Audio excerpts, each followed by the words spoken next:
திருப்பதியில் நாளொன்றிற்கு 3,50,000 லட்டுகள் தயாரிக்கப்படுது. திருமலை திருப்பதி தேவஸ்தானத்தினுடைய அபிஷியல் வெப்சைட்டின் தகவலின்படி நாளொன்றிற்கு 60,000 முதல் 80,000 வரையிலான பக்தர்கள் திருப்பதியை விசிட் செய்யறாங்க.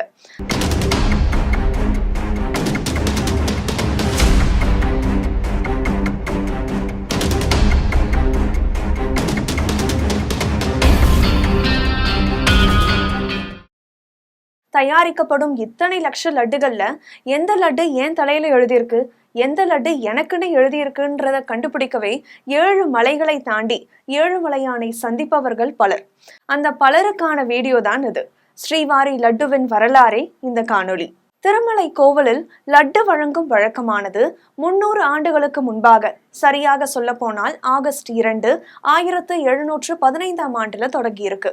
2009 ஆண்டில் ஜியோகிராபிக்கல் இண்டிகேஷன் டேக், அதாவது இந்திய புவிசார் குறியீட்டை தாங்கள் தயாரிக்கும் லட்டுகளின் காப்புரிமையா வாங்குறாங்க திருமலை திருப்பதி தேவஸ்தானம்.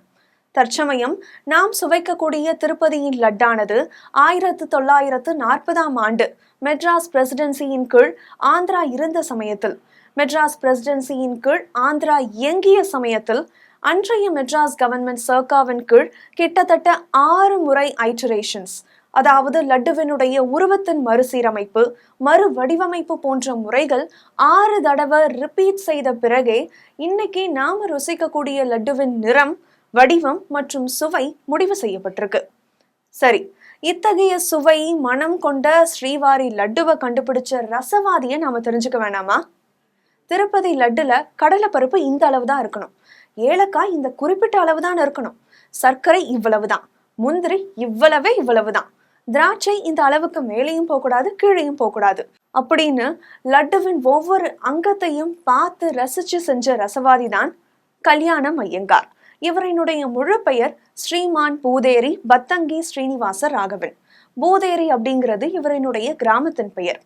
இவர்தான் திருப்பதி தேவஸ்தானத்திற்குனே பிரத்யேகமாக ருசி கொண்ட லட்டுவை தயாரிக்கிறார்.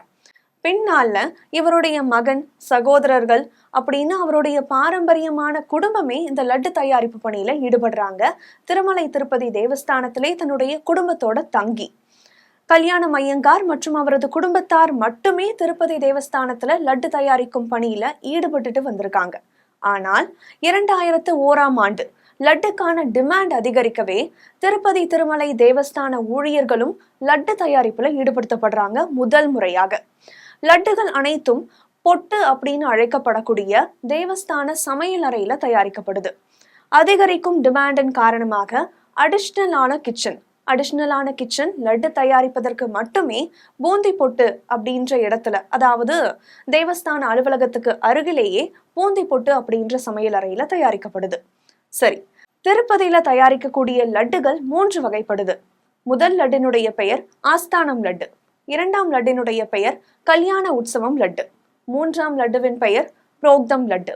முதல் லட்டான ஆஸ்தானம் லட்டு பத்தி பார்ப்போம். ஆஸ்தானம் லட்டு என்பது சிறப்பு பண்டிகை நாட்கள்ல மட்டுமே தயாரிக்கக்கூடிய ஒரு லட்டு. மேலும் சிறப்பு விருந்தினர்கள், சிறப்பு அந்தஸ்து கொண்ட முக்கியஸ்தர்களுக்கு மட்டுமே இந்த ஆஸ்தானம் லட்டு வழங்கப்படுது. நம் நாட்டினுடைய பிரதமர், நம் மாநிலங்களினுடைய முதலமைச்சர்கள், பிற நாடுகளினுடைய தலைவர்கள், இவர்களால மட்டுமே இந்த ஆஸ்தான லட்டை சுவைக்க முடியும். இந்த ஆஸ்தான லட்டானது பொதுவாகவே 750 கிராம் எடை கொண்ட லட்டாக இருக்கு. அடுத்ததாக கல்யாண உற்சவம் லட்டு. பெயருக்கேற்றார் போலவே ஸ்ரீ வெங்கடாஜலபதியினுடைய கல்யாணத்துக்கு தயாரிக்கப்படுற லட்டு தான் இந்த கல்யாண உற்சவம் லட்டு. அடுத்தபடியாக 3ஆம் laddu, last but not the least இல்லையா, புரோக்தம் லட்டு. இந்த புரோக்தம் லட்டு தான் பக்தர்களான நமக்கு வழங்கப்படும் லட்டுகள். சரி, இறுதியாக சர்ச்சைகள் பல தோன்றினாலும் திருப்பதியின் லட்டின் மீதான நமது இச்சை குறையுமா அப்படிங்கிறது கேள்விக்குறிதான். ஜெம் தொலைக்காட்சிக்காக கனகதாரா.